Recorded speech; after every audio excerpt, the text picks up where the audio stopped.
Merci, Monsieur le ministre. La parole est maintenant à Madame Frédérique Massat, présidente de la Commission des affaires économiques.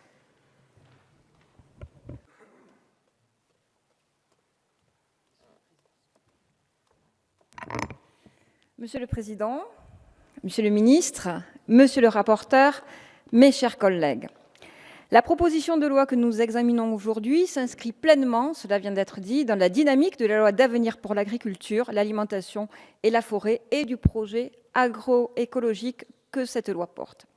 Il s'agit pour notre pays d'engager une mutation de son agriculture pour rompre avec un modèle qui ne répond plus ni aux besoins économiques de nos agriculteurs, ni aux enjeux environnementaux du XXIe siècle. Notre objectif, c'est de donner plus d'autonomie aux agriculteurs.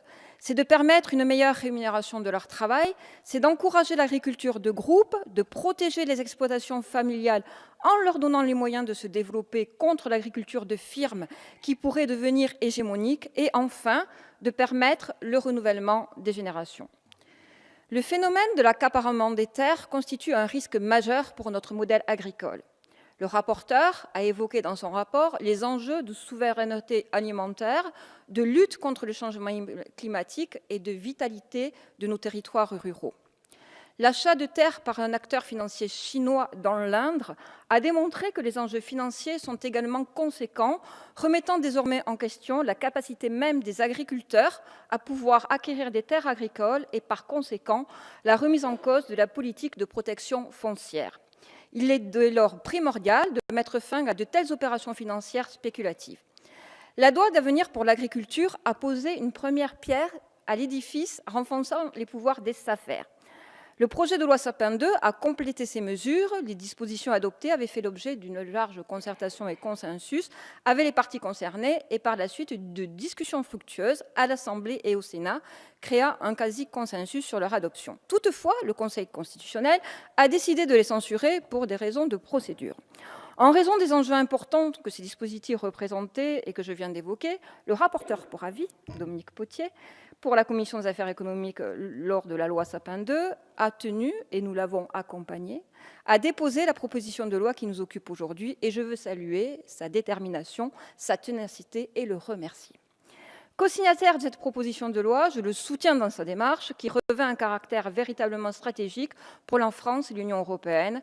Protéger nos terres, c'est protéger d'abord notre souveraineté, nos concitoyens. Le gouvernement a quant à lui décidé d'engager la procédure accélérée et nous le remercions. Effectivement, sur ce sujet important, nous avons eu l'engagement total du ministre Le Foll pendant toute la mandature. Souhaitant que ce texte ait toutes les chances d'être définitivement adopté avant la fin de la législature, la Commission des affaires économiques que je préside a programmé son examen dès la rentrée de janvier et une semaine plus tard, aujourd'hui même, nous sommes en séance pour en débattre. Nous sommes, au sein de notre commission, particulièrement conscients de la responsabilité du législateur sur ces questions.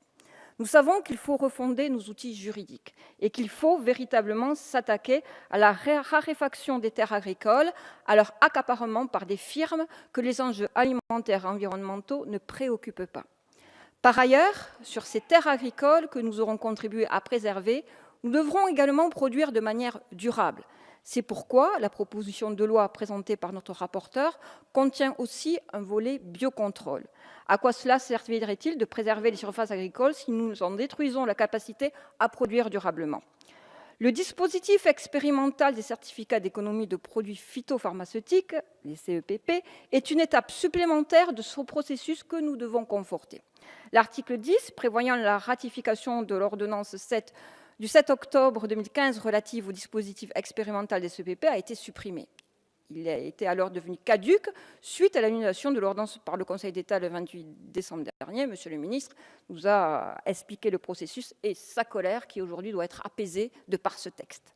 Un amendement du gouvernement auquel je suis totalement favorable introduit dans la proposition de loi le dispositif nécessaire à la promotion des produits biocontrôle.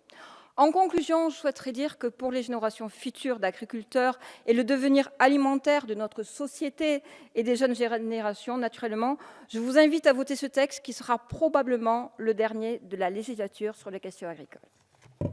Merci, Madame la présidente de la Commission.